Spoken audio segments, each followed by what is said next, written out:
So mga Beshwap, this is the last day of our class and today is our presentation ng paper. So ayan ito ang aking outfit with my classmates.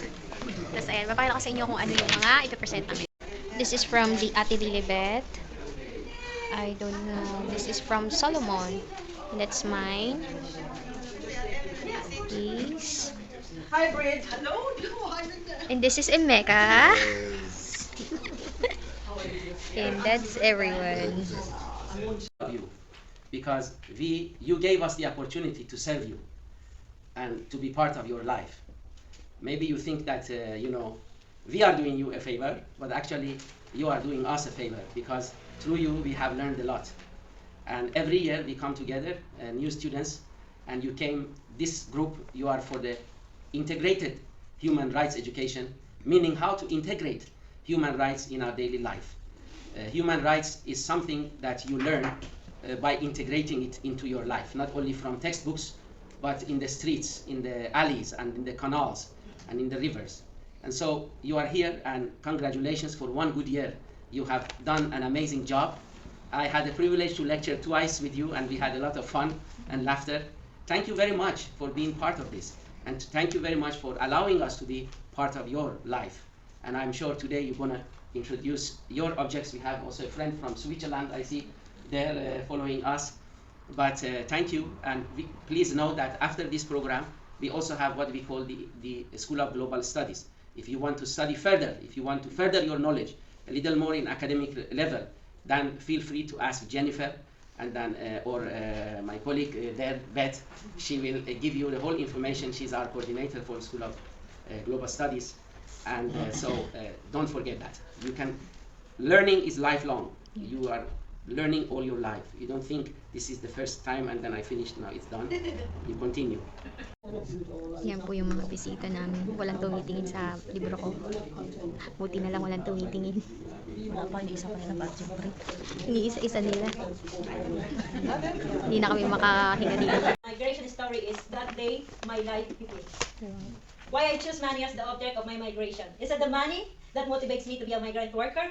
Or is it due to the stagnant human development in the Philippines?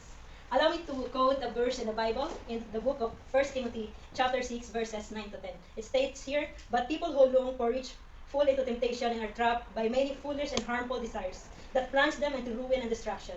The love of money is the root of all evil, and some people craving money have wandered from the true faith and pierced themselves with many sorrows." I start education. So, but everything is closed in the system because of I don't have the resident permit. So everything is closed.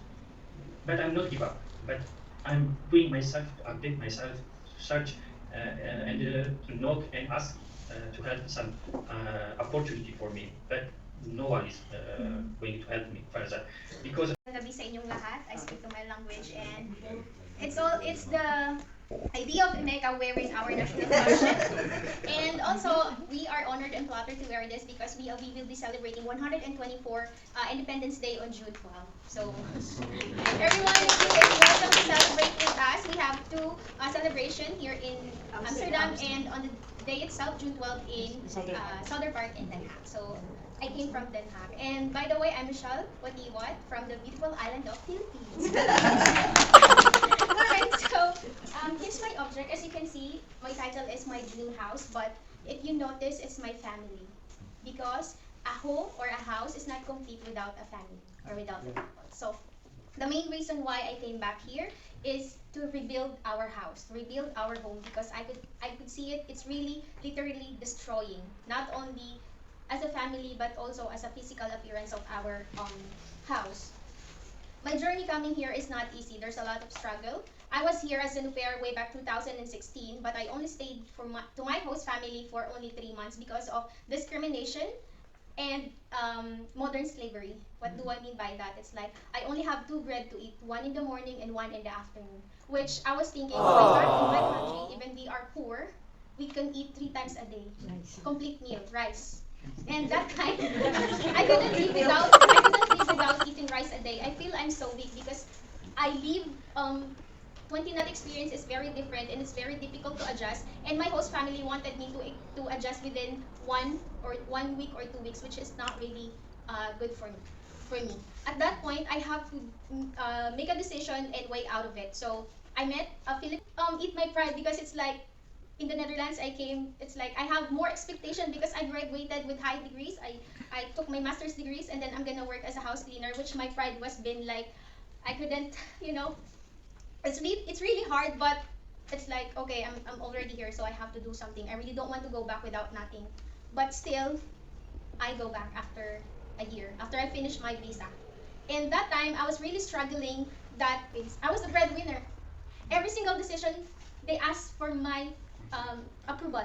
That's how hard is my life. I'm the youngest, but I am the breadwinner.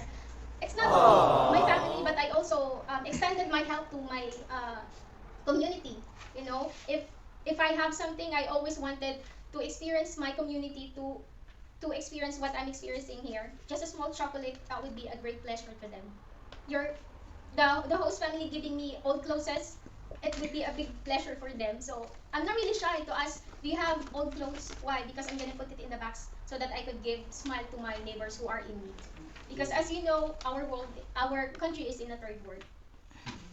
And yeah, the reason why I'm here is to rebuild the house. So I challenged myself way back 2020 that I promised to myself within 2 years I will make 6,000 euro.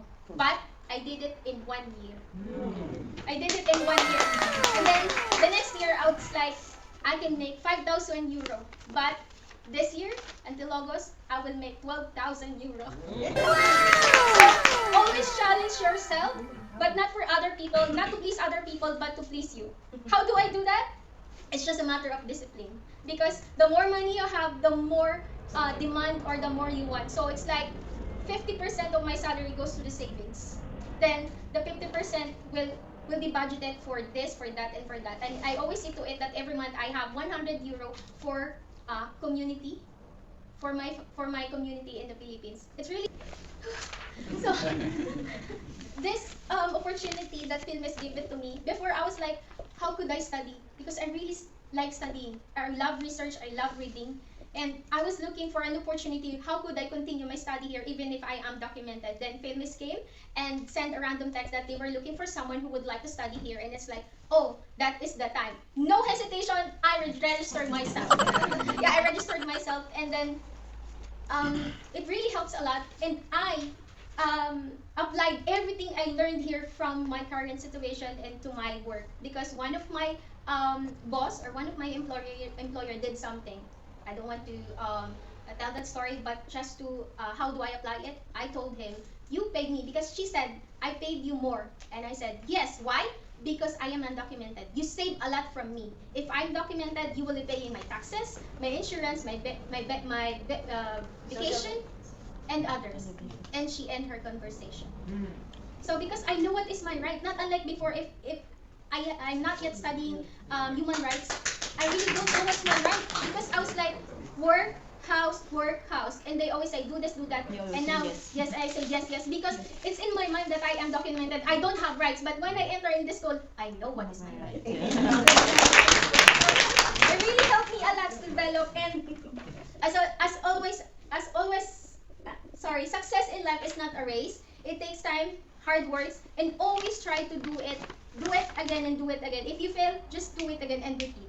If you are tired, just relax. Just take a rest and do it again. Because life is not a race. Success is not a race. And as always I said into my blog, because I'm a YouTube blogger, always be good and choose to be good. And thank you.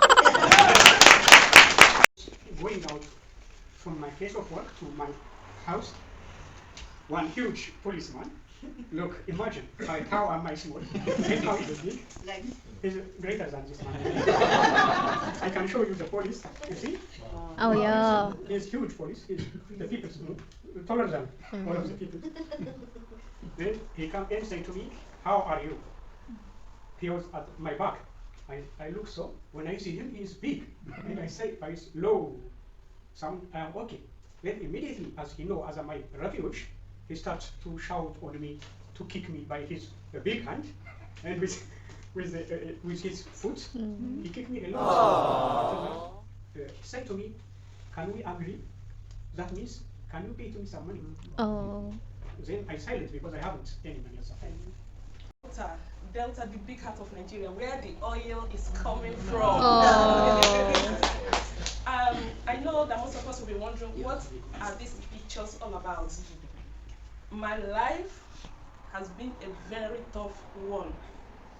I mean a very tough one. And I must also give kudos to my Dutch husband, who made all things possible for me.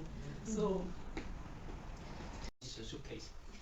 So, March 1977, I came into a family in Hong Kong, one of the most densely populated, crowded city in the world. I'm an orange suitcase, and I belong to a boy of 10 years old. His name is Chun, nickname is Rick. His father and mother went to the Netherlands a few years earlier to work. They are looking for a better quality of life for the family. And I would like to say that I have to say something with the past, present, and future. Okay, before anything else, I would like to say something about my life. I'm from the Philippines, as you can see. I'm from the Philippines, and I'm a registered nurse in the Philippines. I work in the Philippines as I work in the hospital in the Philippines. Gentlemen, my name is Chief Chukwemeka Miwe. I'm from Anambra State, that's in Nigeria. My presentation is my story to the Netherlands.